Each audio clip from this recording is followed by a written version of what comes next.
Hi, I'm Alex, and I'm a second year CS major. Hi, I'm Rainy, and I'm a second year linguistics and computer science major. And I'm Chris. I'm a second year CS major. And our project is Zoom In, an event manager that focuses around Zoom. So since our school life is all around Zoom and like Zoom links, we wanted to make a really simple manager for you to like keep track of all your Zoom links. And although this is focused around Zoom, we wanted to make sure that it was accessible and very good for other events too.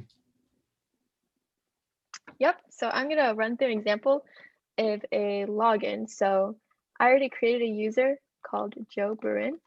His password is 1919. It's gonna go in and authenticate that login and let us log in. Welcome back, Joe Bruin. Here we have a list of upcoming meetings that I've already entered in.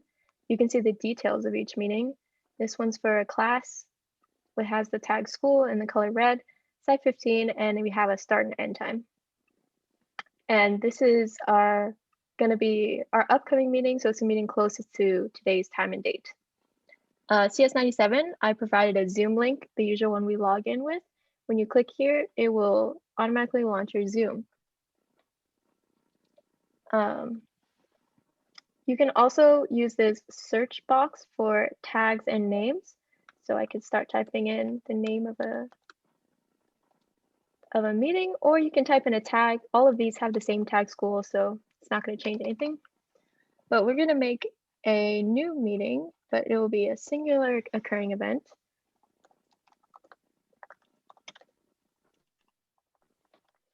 Say vaccination appointment and make it today's date.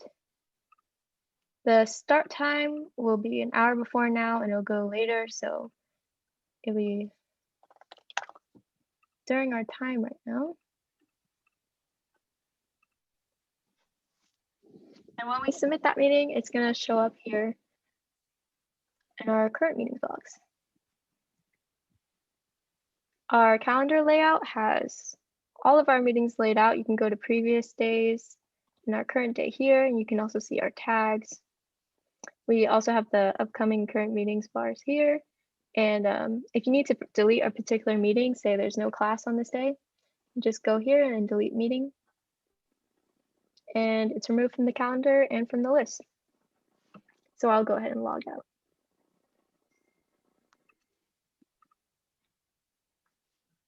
So for our tech stack, we used a pretty standard web stack.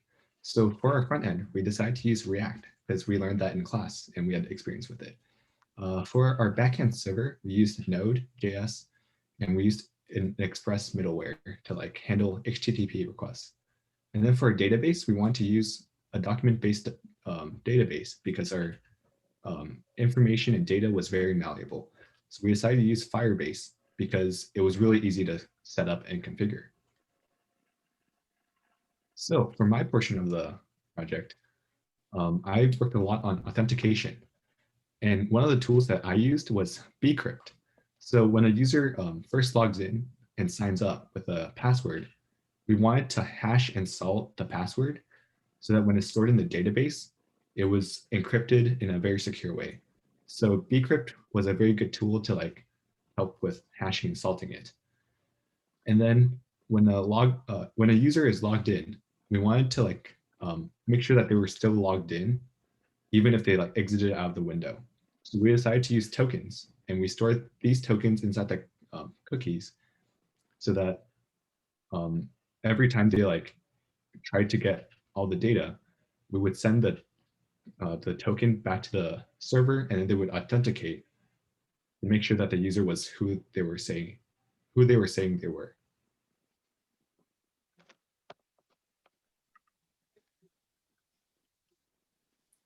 For our calendar, we wanted to let the user view the data in a very like nice way. So we decided to use a calendar view. And to do this, we use the tool React Big Calendar from the internet. And it's a component that helps like render out all events and stuff. It looks really nice, and but we still have to like configure and like make sure that our data worked with the calendar with all the tags and all the colors and stuff like that.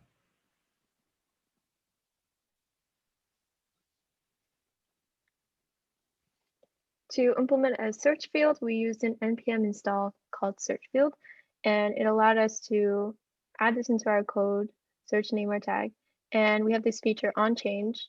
We go to the function on enter. On enter basically takes whatever is in the search field right now. So that's going to change after a character is typed in or deleted. And it filters through our meetings list that we have. And it only includes meetings whose name or tag name includes that snippet that's in our search field at the time. Another technology we used was date objects. So that's what we use to sort all our meetings in order from oldest to newest. And date objects are basically just a number that represents the milliseconds since January 1st, 1970. So it's easy to sort those in order because they're just numbers.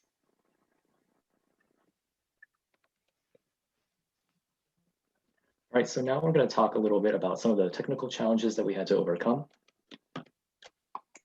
So first, we had this question, which was, how exactly would we store the meeting object data that the user inputs? So initially, we had this structure that was pretty complicated. As you can see, it stores some basic information like the name, description, and so on. And it also stores whether or not the meeting is recurring or not. And if it's recurring, it stores the days of the week, start week and end week. And if it's not recurring, then it stores just the date. Now, while we were working this, we found that it was pretty difficult to actually use, especially for when we were rendering the output data to the user. In particular, there was no easy way to just create meetings on specific dates. And additionally, when the user submits when the user submits the form, a single post request is called no matter the type of meeting. So we decided to solve this by simplifying our meeting structure a lot more. So now it just stores the start time and end time, and the rest of the data is the same as before. And so now we decided, okay, a recurring meeting is simply just a series of single meetings that just so happen to share a lot of the same information. And now when we send a post request, it simply sends a post request for each instance of that recurring meeting. And now we'll quickly look through the code. Yeah, so here is the code that handles that. So if it's not repeating, it just defines the meeting, it just creates a meeting object and sends a single post request. If it is repeating, then we first calculate all those dates that each meeting occurs on using the start week and end week and days of the week inputs. And we construct an array that stores each of those dates, and then we loop through them and call an Axios post request for each one. So with this solution, we found that it was a lot easier to store our data because now each meeting was stored in the exact same way. They all had a start time and end time, and it was much easier to actually output that data.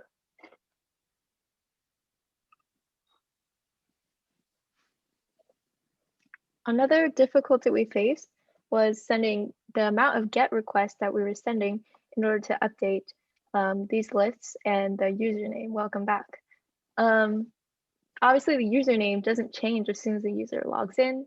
It's going to stay the same until they log out. So it's not necessary to get the username again every single time the page reloads or every time you go from calendar to home.